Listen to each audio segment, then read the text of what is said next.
बिस्मिल्लाहिर्रहमानिर्रहीम, अस्सलाम वालेकुम। मैं हूं बिशारत राजा, मेरे साथ मौजूद हैं सईद बलोच साहब। नाज़रीन, आज सुप्रीम कोर्ट ऑफ पाकिस्तान में एक ऐसे केस की समाअत हो रही थी जो कि डायरेक्टली पाकिस्तान तहरीक इंसाफ यानी इमरान खान साहब के साथ जुड़ा हुआ है।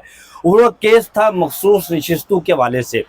इसमें गुज़श्ता रोज़ खैबर पख्तूनख्वा सईद बलोच साहब वो भी फरीक बनने की उन्होंने दरख्वास्त दायर की थी। इस बेंच की सरबराही कर रहे हैं जनाब किबला, यार वो हज करके वापस आए हैं हाजी हाफिज अमीनुद्दीन काजी। अब हाफिज तो नहीं है, नहीं हाफिज हैं। अब वहां पर वो या हाफिजों का विरद करते रहे सऊदी अरब में, और वो जो विरद करता है या हाफिजों का, उसके बाद हाफिज। और आजकल जस्टिस जनाब आप कह सकते हैं काजी मोहम्मद अली मजहर साहब भी या हाफिजों का विरद कर रहे हैं। और ये उन्हें किसी ने बताया जी कि आप या हाफिजों का विरद करें 26वीं आईनी तरमीम आने के बाद, और क्योंकि फिर ये आपके लिए बड़ा मुजर्रब नुस्खा है। आजकल वो भी इसकी कर रहे हैं। तो नाज़रीन, जब केस की समाअत हो रही थी तो बहुत अहम ऑब्जर्वेशन सामने आई, बड़े अहम रिमार्क्स सामने आए। एक तो 13 जनवरी वाला फैसला जो है ना, आज भी वो हत्थी बल्ले की हत्थी जो है ना वो फंस गई है, वो निकल नहीं रही।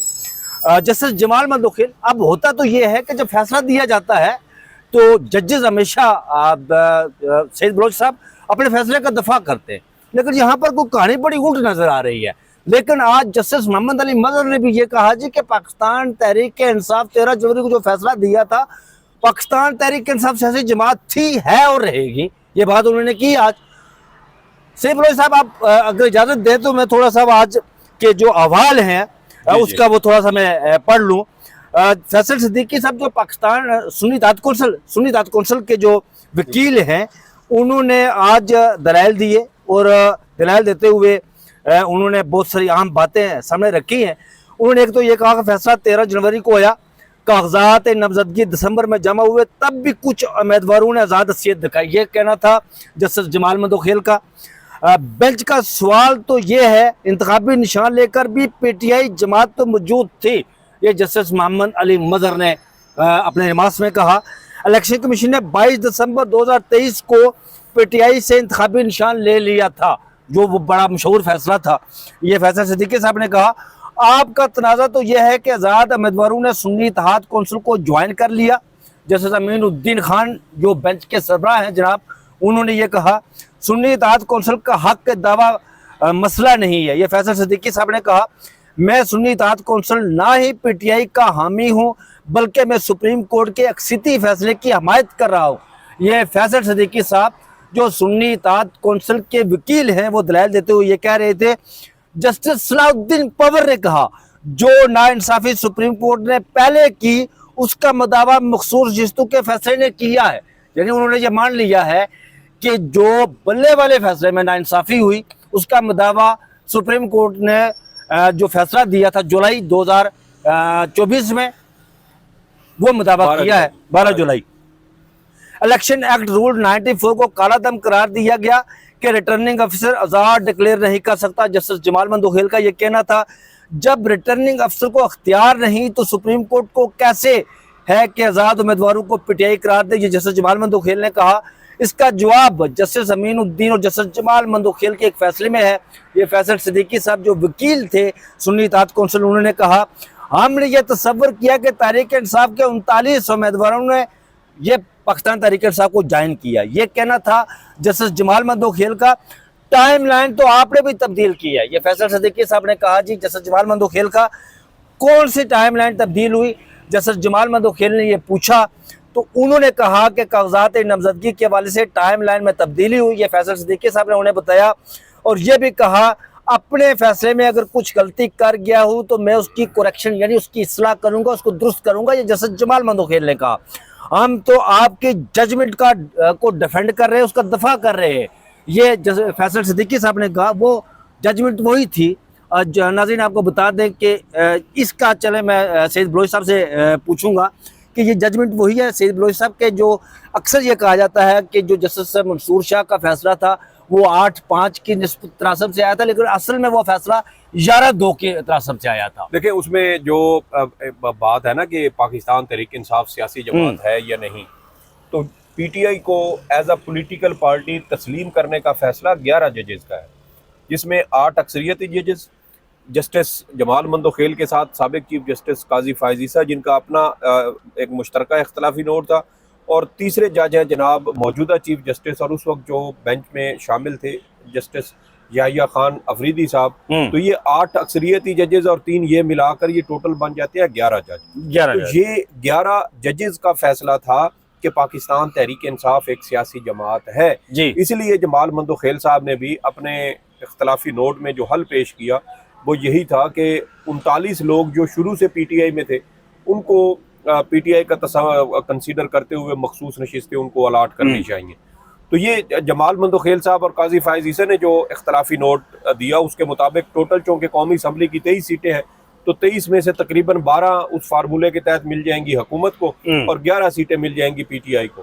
तो यानी जमाल मंदोखेल साहब वाले फार्मूले पर भी चले तो हुकूमत को 2/3 अक्सरियत उसकी बनती साफ। अच्छा, ये जो एक मिनट, वो जो खैबर पख्तूनख्वा ने दरख्वास्त दायर की थी वो मंजूर कर ली गई है फ्रीक बनने की। ये ब्रेकिंग न्यूज़ है। दे दें कि अदालत ने खैबर पख्तूनख्वा हुकूमत की जानिब से हफ्ते के रोज एक दरख्वास्त दायर की गई थी जिसमें फ्रीक बनने की दरख्वास्त हुई है, दायर हुई थी। अब उसमें केपी हुकूमत अदालत के सामने क्या मौक़िफ़ इख्तियार करती है, तहरीरी गुजारशात भी अदालत के सामने रखी जाएंगी। तो जो भी अहम तफसीलात इस हवाले से होंगी या जो भी दस्तावेजात खैबर पख्तूनख्वा हुकूमत की जानिब से ये मैं थोड़ा सा वो भी आप ये पढ़ लूँ अगर खैबर पख्तूनख्वा के हवाले से। वो जो एडवोकेट जनरल खैबर पख्तूनख्वा हैं उनका कहना था ये दरख्वास्त मंजूर हो गई है और बेंच ने इसको खैबर पख्तूनख्वा हुकूमत और स्पीकर सूबाई असम्बली बाबर सलीम स्वाति के फ्रीक बनने की दरख्वास्त मंजूर हो गई। हम पेशावर हाई कोर्ट में मरकजी केस और फिर सुप्रीम कोर्ट में फ्रीक थे, ये एडवोकेट जनरल केपी का कहना था। अब हमें मखसूस नशिस्तों की नज़रसानी केस में भी फ्रीक बनाया जाए, ये एडवोकेट जनरल का कहना था। पेशावर हाई कोर्ट में ये मरकजी केस में फ्रीक नहीं थे, सुप्रीम कोर्ट में फ्रीक बने, ये इस पर अटॉर्नी जनरल ने इतराज़ किया। बहरहाल अदालत ने खैबर पख्तूनख्वा हुकूमत और स्पीकर केपी असम्बली को फ्रीक बनकर दरख्वास्त पर नोटिस जारी कर दिए। ये ब्रेकिंग न्यूज़ है जी। और अदालत ने इस हवाले से हमने बेंच पर इतराज़ात आयद किए थे, ये आगे फैसल सिद्दीकी साहब ने कहा जो वकील थे। बहरहाल उन्हें नोटिस जारी कर दिए गए हैं। जी आप अपनी बात को कंटिन्यू कीजिए। तो मैं ये कह रहा था राजा साहब के जस्टिस जमाल मंदोखेल साहब वाले फार्मूले पर भी अगर आप चले ना तो उसमें भी हुकूमत को 2/3 अक्सरियत देने का ही दर हकीकत रास्ता रखा गया है। और अगर हुकूमत को 2/3 अक्सरियत मिल जाती है तो आपको पता है फिर मौलाना साहब भी एक तरह से गैर ज़रूरी हो जाएंगे।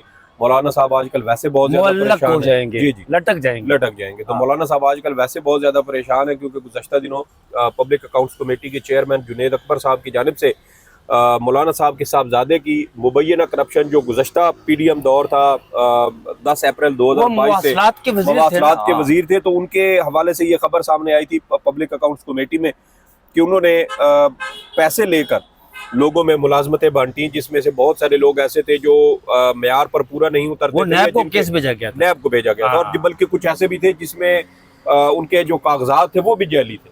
तो इसलिए तो मौलाना साहब गए थे दर पर वो फैसल बाबा साहब के। अब देखें कि बेटे के लिए इंसान मजबूर होता है, बहुत से मजबूरी इंसान को बड़े अजीब व गरीब किस्म के काम करवाती है, लेकिन मौलाना साहब के लिए दुआ है कि उनको किसी ऐसे दर पे ना जाना पड़े जिस पे बाद में फिर वो जिंदगी में इंसान नदामत भी महसूस करता है कि मैं उस वक्त मजबूर था तो मुझे ये करना पड़ा। बहरहाल अब जो पीटीआई का यहाँ पर सिनेरियो बन रहा है ना राजा साहब, मैं क्योंकि आज केस हम देख रहे थे तो मुझे बड़ी हैरानी हुई कि जमाल मंदोखेल साहब को अपना इख्तलाफी नोट याद नहीं है, उनको अपने फैसले से टाइम लाइन का कोई याद नहीं है। फैसल सिद्दीकी साहब ने बताया तो उनको पता चला अच्छा चलें जी मेरी गलती है तो मैं उसको दुरुस्त कर दूंगा, इसराह करूंगा। और सबसे बड़ी बात देखें कि आज भी बल्ले के इंतखाबी निशान की जब बातें हो रही थी और कहा जा रहा था कि इंतखाबी निशान लिया गया तो वो सिर्फ एक फैसले तक था। जब आरोज की जानिब से ये फैसला दिया गया कि पीटीआई के उम्मीदवारों को बल्ले का इंतखाबी निशान नहीं दिया जा सकता क्योंकि वो आज़ाद है, तो यही नुक्ता पिछले दिनों जब अदालत उठा रही थी तो अदालत अब पूछे ना इलेक्शन कमीशन ऑफ पाकिस्तान को बुला के भाई कि आपने हमने तो सिर्फ फैसला दिया था पीटीआई के इंट्रा पार्टी इलेक्शन की हद तक, पीटीआई को आपने बल्ले का इंतखाबी निशान नहीं दिया तो पीटीआई को बतौर जमात आप पूरी जमात को कोई एक इंतखाबी निशान तो दे सकते थे, आपने वो क्यों नहीं दिया? आपने हर हलके में देखिए टोटल 859 हलके बनते हैं आपके सूबाई असम्बलियों के भी और आपके कौमी असम्बली के मिलाकर, तो इतनी बड़ी तादाद में अगर आपके कौमी असम्बली के हल्के हों, सूबाई असम्बलियों के हल्के हों, तो उसमें आप हर उम्मीदवार को एक अलग निशान दे रहे हैं। तो मैं कहता हूँ कि सलाम है पाकिस्तान की अवाम को, जिन्होंने तमाम तर मुश्किलात, तमाम तर रुकावटों, तमाम तर खराबियों के बावजूद चुन चुन कर अपने पसंदीदा उम्मीदवारों को वोट दिए। तो अब यहाँ देखें ना, इलेक्शन कमीशन ऑफ पाकिस्तान की दो नंबरी ऐसी हुई कि जब मखदूम अली खान साहब ने अपने दलाइल मुकम्मल किए ना, तो उसके बाद इलेक्शन कमीशन के वकील ने कहा जी हमने अपनी तहरीरी गुजारिशात जमा करवा दी है। तो उस पर फैसल सिद्दीकी ने कहा कि अगर इन्होंने तहरीरी गुजारिशात जमा करवा दिया तो इनका जवाब का हक जो है वो खत्म हो गया। तो उस पर अमीनुद्दीन साहब ने कहा था कि ये फैसला अदालत करेगी कि किसको जवाब का हक मिलेगा। तो यहाँ सवाल ये पैदा होता है कि क्या इलेक्शन कमीशन ऑफ पाकिस्तान को इसी तरह राह फरार मिल जाएगा और इलेक्शन कमीशन अदालती सवालात का या उन इंतहाई ज़रूरी सवालात का जवाब देने से वो बच जाएगा? कि इलेक्शन कमीशन ऑफ पाकिस्तान ने सुप्रीम कोर्ट के फैसले, फर्ज करे जैसे जज कहते हैं, काजी फायज ईसा कहता है, जस्टिस मुसर्रत लाली और जस्टिस मोहम्मद अली मजहर साहब कहते हैं कि सुप्रीम कोर्ट के फैसले की गलत तशरीह की गई, हमने तो बल्ले का इंतखाबी निशान नहीं छीना था। तो अब सुप्रीम कोर्ट बुला के पूछे इलेक्शन कमीशन से कि भाई आपने क्यों बल्ले का इंतखाबी निशान छीना?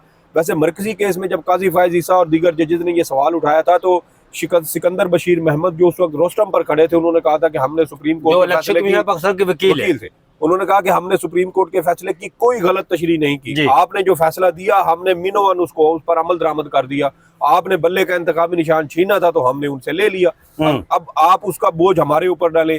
फिर आप देखें कि काजी फायज ईसा ने जब अमेरिकी बरतानवी हाई कमीशन को खत लिखा था तो उसमें भी वो अपने फैसले का दिफा कर रहे हैं। अब जब उनको पता चला कि यार ये तो मगरब से हमारे लिए बड़ी मुश्किलात पैदा हो रही हैं, अवाम में हम बदनाम हो चुके हैं, काला स्याह फैसला, एक काला धब्बा हमारे माथे पर ये कलंक का टीके की तरह ये चिपक चुका है, तो अब क्या करें? तो अब उसके ऊपर सफाइयाँ देते हैं और कहते हैं कि हमारे फैसले की गलत तशरीह की गई। तो बुलाएं इलेक्शन कमीशन के वकील को, कहें आएँ जी सामने और ये भी पूछे उनसे कि जब अदालतों की जानिब से या PTI की जानिब से अपनी कोई हिकमत अमली तब्दील की जाती थी तो उसके साथ साथ आप इलेक्शन कमीशन कैसे अपने नोटिफिकेशन जारी करके उनको रोक रहे थे? जब PTI की जानिब से PTI नजरियाती के साथ इत्तेहाद किया गया तो इलेक्शन कमीशन ऑफ पाकिस्तान ने उसी रोज तमाम जो सूबाई इलेक्शन कमीशन थे उनको एक मरासला लिखा, उस बंदे को गिरफ्तार करके प्रेस कॉन्फ्रेंस करवाई गई यार। देखिए प्रेस कॉन्फ्रेंस करवाई गई, उसको मारपीट की गई। मैं जो बात कर रहा हूँ ना, डार साहब के पता नहीं क्या नाम है उनका, मैं जो बात कर रहा हूँ वो ये है कि आपने ये कहा उस वक्त इलेक्शन कमीशन ने कि जिन लोगों ने एक बार अपने कागजात नामजदगी में किसी सियासी जमात के साथ वाबस्तगी जाहिर कर दी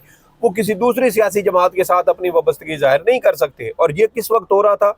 जब 13 जनवरी का फैसला अभी तक नहीं आया था। ये उस दौरान, ये दरमियान में ये सारा प्रोसेस हुआ है, क्योंकि 13 जनवरी की शराहत को तो इलेक्शन कमीशन ऑफ पाकिस्तान ने इंतखाबी निशान का वो आखिरी दिन था और काजी फायज ईसा रात ताखीर तक उसका केस 11:30 बजे तो उन्होंने फैसला दिया। तो देखे ना कि ये यहाँ पर वो बददियानती, और इलेक्शन कमीशन ऑफ पाकिस्तान की बददियानती देखें कि वो टाइम को इस फैसले के साथ आगे आगे बढ़ा रहा था। ठीक है, तो यही वजह है। और देखें कि जब इलेक्शन कमीशन ऑफ पाकिस्तान ने 22 दिसंबर 2023 को PTI का बल्ले का निशान छीना था तो वो फैसला कब आया? तकरीबन 4:30 बजे, और उस रोज कागजात नामजदगी जमा करवाने का वक्त क्या था? 5 बजे तक। तो ये नफसियाती हरबे इस्तेमाल किए गए।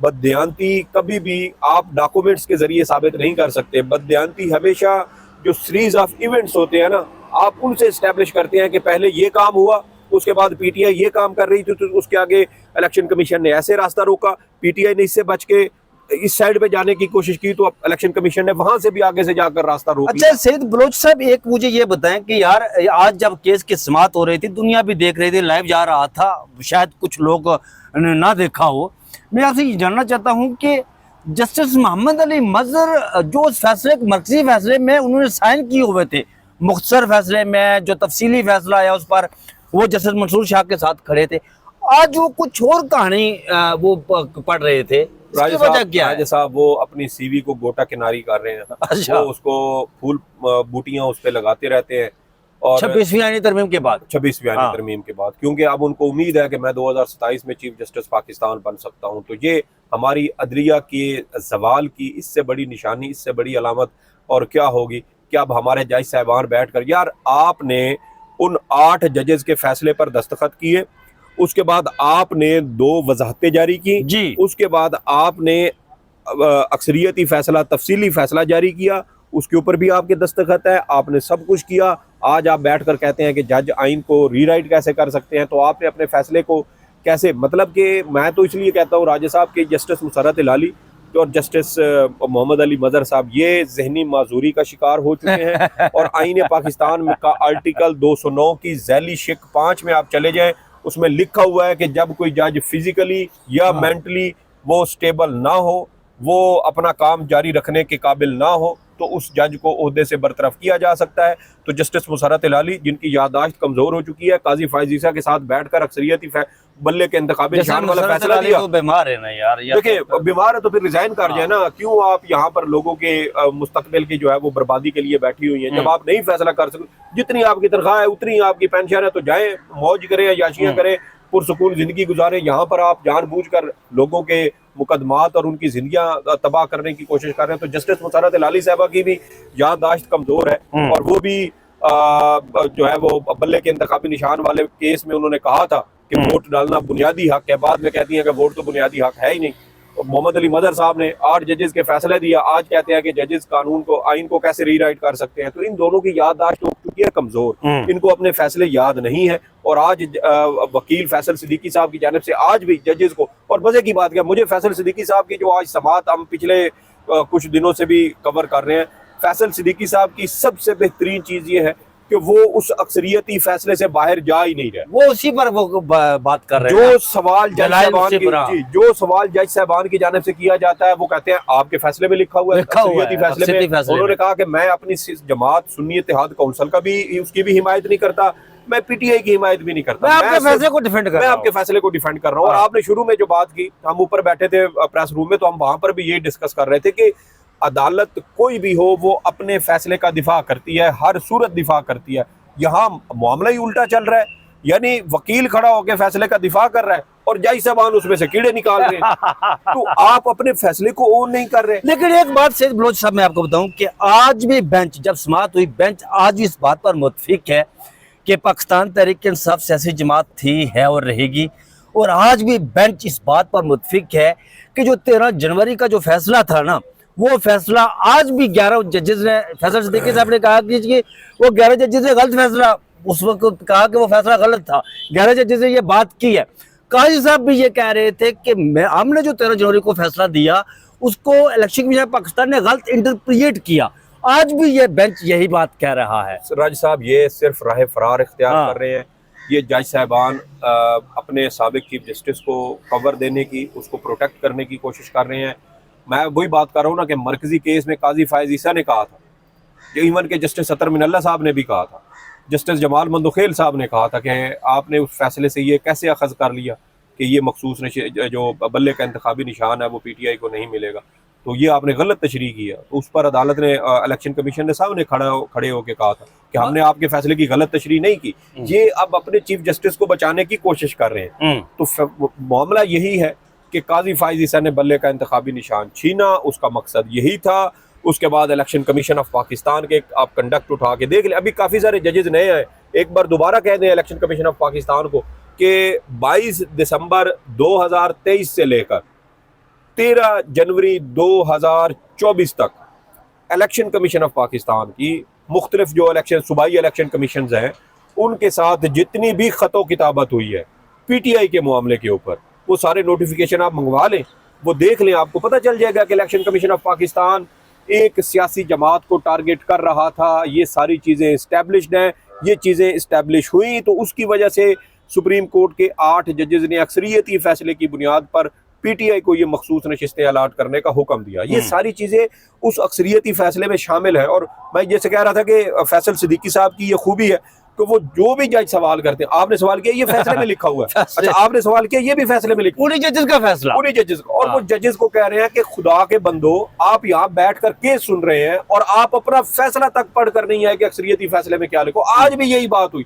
जिसने जमाल मंदोखेल साहब अपना इख्तलाफी नोट भूल चुके हैं और अक्सरियती फैसला आज भी जज साहबान ने शायद पढ़ा नहीं है, या अगर पढ़ा भी है तो कम अज कम सवाल ये है कि अगर आप इतने सवालात कर रहे हैं कि फैसले के अंदर ये खामियां हैं, ये पीटीआई की ये गलती है, वो कोई एक दलील तो दे देना कि पीटीआई यहाँ पर सही थी और यहाँ पर इलेक्शन कमीशन गलत था और उसके साथ पीटीआई के साथ ये ज्यादती हुई है। एक जुमला इनके मुंह से नहीं निकल रहा बशारत राजा साहब। तो इसलिए मुझे अब वो कहा था ना शाहिद खाकान अब्बासी साहब ने गरीदा फारूकी के हाँ हाँ प्रोग्राम में हाँ कि 26वीं आईनी तरमीम के बाद चीफ जस्टिस पाकिस्तान की जो हैसियत है वो चपड़ासी एक चपड़ासी के बराबर रह गई उन्होंने है। माफी मांग ली थी बाद में। उन्होंने कहा था कि उन्होंने बल्कि गरीदा ने कहा था हाँ। कि इस पर आपके खिलाफ कार्रवाई हो सकती है, तो उन्होंने कहा कर ले कर कार्रवाई। रहे। जो चीज दीवार के ऊपर लिखी है उसको तो आप गलत नहीं कर सकते। और ये बात ठीक है, चीफ जस्टिस पाकिस्तान आज खुद नोटिस नहीं ले सकता, चीफ जस्टिस पाकिस्तान आइन और कानून की तशरीह नहीं कर सकता, चीफ जस्टिस पाकिस्तान आइनी बेंच का हिस्सा नहीं बन सकता, चीफ जस्टिस पाकिस्तान अहम मुकदमात में नहीं बैठ सकता, तो फिर चीफ जस्टिस किस बात का है? वो फिर जाए जेलों के दौरे करे, सैर सपाटे करे, प्रोटोकॉल इंजॉय करे, अय्याशियां करता फिरे, 28-30 लाख तनख्वाह है, उसको खर्च कैसे करना है इसके ऊपर बैठकर वो आपको पता है प्लान चीफ बनाए। जस्टिस ऑफ पाकिस्तान काजी जो हमामुल काजियान काजी यहिया अफरीदी साहब जिस घोड़े पर बैठकर पोलो खेलते हैं उस घोड़े का नाम भी जस्टिस है। अच्छा, हाँ, उस घोड़े का नाम भी जस्टिस है। वाह। तो इस केस की सोच समाप्त के देखें जरा आप अपने। तो नाज़रीन अगले व्लॉग में आपके साथ इंशाल्लाह मैं और सईद बलोच साहब बड़ी आम खबरों के साथ मिलेंगे। खबर में थोड़ा सा आपको बता दूं कि पीपल्स पार्टी और पाकिस्तान तहरीक इंसाफ का रब्ता हुआ है। जी। ये बड़े अहम डेवलपमेंट है। अगले व्लॉग में आपके साथ इंशाल्लाह हाजिर होंगे। इस केस की समाप्त कल तक मुलतवी कर दी गई है। मुझे और सईद बलोच साहब को इजाज़त दीजिए। अपना बहुत सा ख्याल रखिएगा। अल्लाह हाफिज़।